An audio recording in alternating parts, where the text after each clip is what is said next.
عبداللہ بن سبا نے اپنی تحریک کا آغاز 3 مراکز سے کیا، یعنی 3 جگہوں سے اپنے اس تحریک کا آغاز کیا، اس فتنے کا آغاز کیا۔ یعنی حضرت عثمان بن عفان رضی اللہ تعالیٰ عنہ کے خلاف سازش اور اس کے حکومت کو گرانے کے لیے تحریک کا آغاز 3 جگہوں سے کیا: بصرہ، کوفہ، مصر کے ایک شہر ہے فسطاط۔ ان 3 جگہوں سے اپنے تحریک کا آغاز کیا۔ اس کی وجہ کیا تھی؟ اس کی وجہ یہ تھی، مدینہ منورہ یا مکہ مکرمہ یا آس پاس علاقوں سے نہیں کر سکتے تھے، کیونکہ وہاں پر لوگوں کے ایمان بڑے مضبوط تھے، پرانے ایمان لائے ہوئے لوگ تھے۔ اب یہ جو شہر بصرہ اور کوفہ، یہ نئے شہر تھے اور نئے آباد ہوئے تھے، لگ بھگ 20 سال ہو گئے تھے ان شہروں کے آباد ہوتے ہوئے، اور ان شہروں میں مختلف علاقوں سے لوگ آ کر آباد ہو گئے تھے، اور یہ شہر تجارتی مراکز بن گئے، تجارتی شہر بن گئے۔ یہ تجربے کی بات ہے، جہاں کوئی نئے شہر آباد ہو جائے اور پھر وہ تجارتی شہر بن جائے،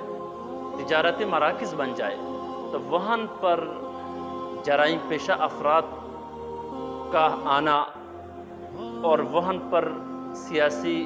یا کسی تحریک کے کارکنوں کا آ کر بسیرا کرنا، وہاں پر رہنا نہایت آسان ہے بنسبت دوسرے شہروں کے۔ بصرہ اور کوفہ کے متعلق ایک بات ذہن پہ رہے،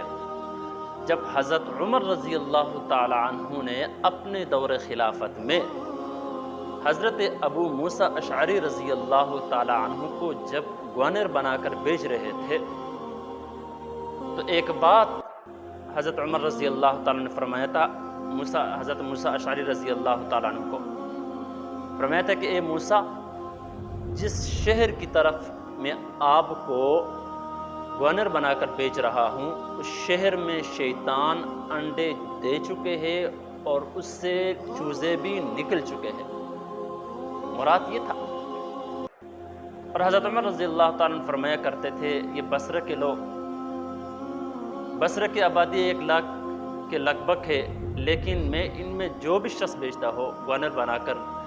سخت مزاج کا بندہ بھیجتا ہو تو اس کی شکایت کرتے ہیں، نرم مزاج کا آدمی اگر گورنر بنا کر بھیج دیتا ہو اس کا یہ مذاق اڑاتے ہیں۔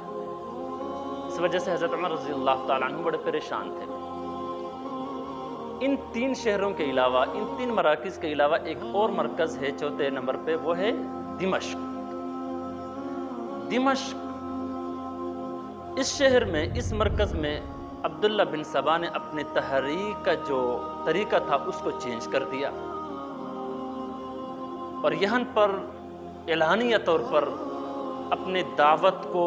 بلند نہیں کیا، اپنے دعوت کا آغاز نہیں کیا بنسبت کوفہ، بصرہ، فسطاط کے۔ وہاں پر کھلے عام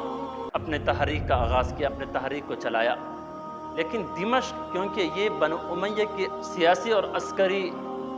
مرکز تھا،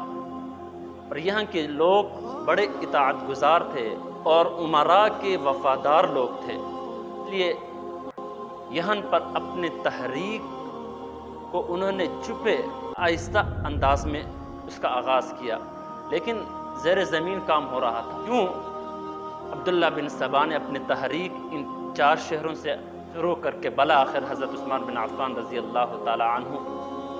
کہ ایک مظلومانہ شہادت کا ایک دردناک سانحہ پیش آیا۔